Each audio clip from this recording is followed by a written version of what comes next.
What's up, everyone? It's Batbugs. I've been reading TMNT The Last Ronin recently, and it's so good. Honestly, it might be my favorite of the aged-up hero dystopian future genre, and it got me thinking about how I'd love to see it as a movie. At first I thought I'd love to see a live action set in the old movie universe, but those movies didn't even have karai, so it would be a bit difficult. So I figured I'd just fancast a standalone animated movie. Cool? Cool. Hit that subscribe button and let's get down to it. So first I thought I'd do a quick rundown on what the story actually entails. By the way, spoilers from this point on. You've been warned. The Last Ronin is a bloody, tragic story about how Michelangelo was the last surviving turtle in a dark dystopian future. Raphael, Leonardo, Donatello, and Master Splinter have all been killed, leading Michelangelo to master martial arts after multiple attempts to end his own life.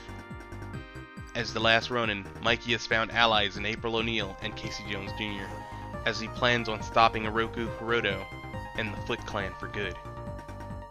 Thanks, Screen Rant! Quick sidebar, have you ever noticed that the Ninja Turtles basically only wear belts and masks? Well, I didn't, up until reading this book, when, at several points in the story, Michelangelo is without those things. So it just kinda seems like he's nude. I don't know, it just kinda felt weird to me. Anyway, back to the fancast. Gone is the party dude we all know and love, and instead we have a more hardened and grizzled old turtle. So most of these were the voices I had in my head while I was reading the book, but this one especially. Based on his interpretation of Batman in The Dark Knight Returns, I think Peter Weller would nail it as this older Mikey, with a few alterations. Batman is more subdued, where Mikey would be, at times, a bit more brash and angry at the loss of his family. I think it could sound pretty good.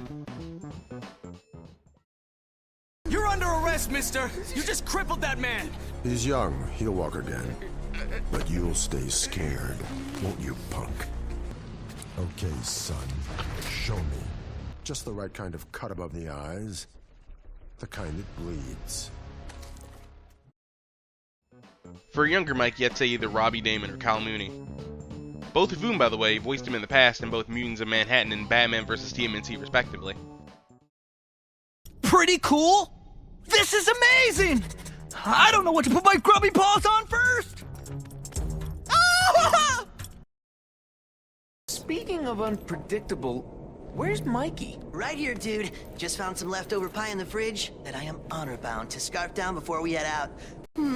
Such noble pepperoni, such moral mozzarella.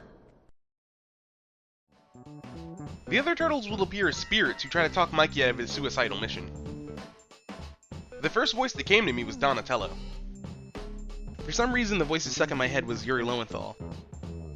The Donatello I want is somewhere between the nerdiness of his Peter Parker and the fierceness of his Sasuke Uchiha.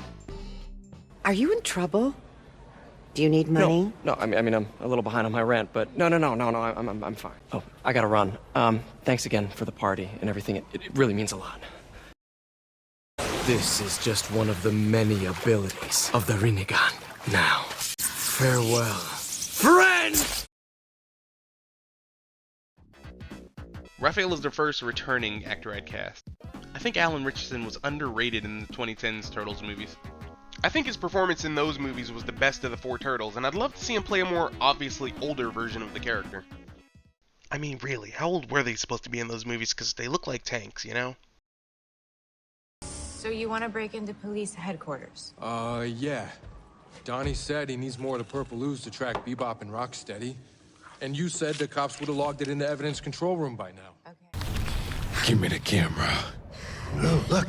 He's doing his Batman voice. See, she's looking at us like we're freaks. I bet that's why you took our picture, wasn't it? The last turtle I chose was someone based on a hunch that he could bring something great to the role. I've never heard this in his range before, but I do think it's in there. Although I mainly know him from a handful of roles, mostly voice-acted ones, and one pretty big live-action role, none of these particularly fit with what I'm going for here. So for my left-field pick for my favorite turtle, Steve Urkel himself, Jaleel White. But everybody has a default. Do you crumble? Do you wilt under pressure? Do you rise? Do you surprise yourself? My default tends to be to take it up a notch. And this is what's awesome, where you have a great father, you have a good family. And my dad just rose up like a lion and was like, I've watched my son deal with this all week. You got it once, it's done.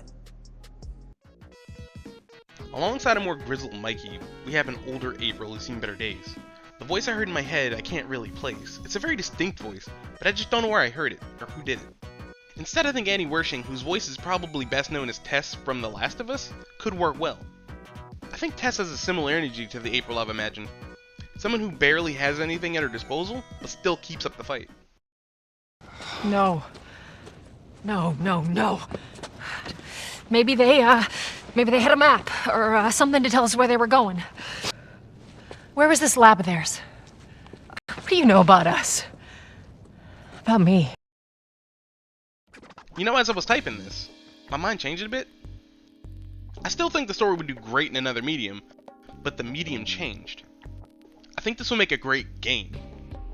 In my head, I see it similar to Arkham Knight. Imagine exploring a desolate city as an older, grizzled vigilante as you fight to take down the villain in total control, and have ghosts from that vigilante's past pop up from time to time.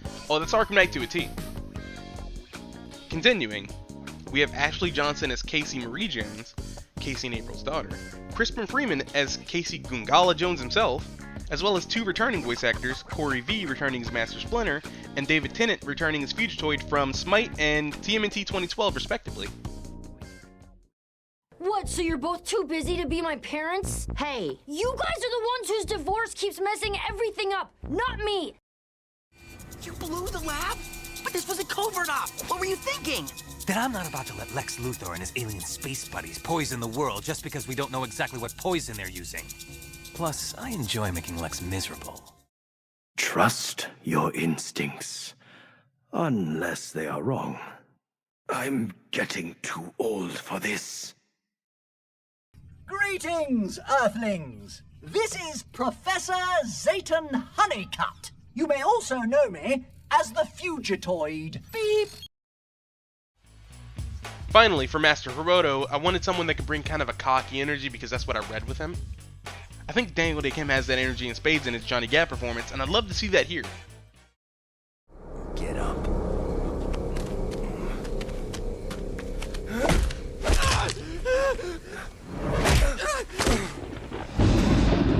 Get up.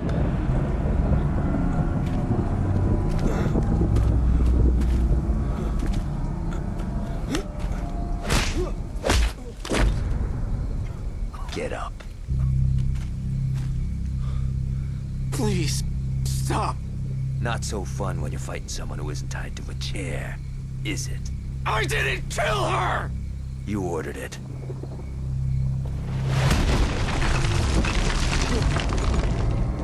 I'm sorry.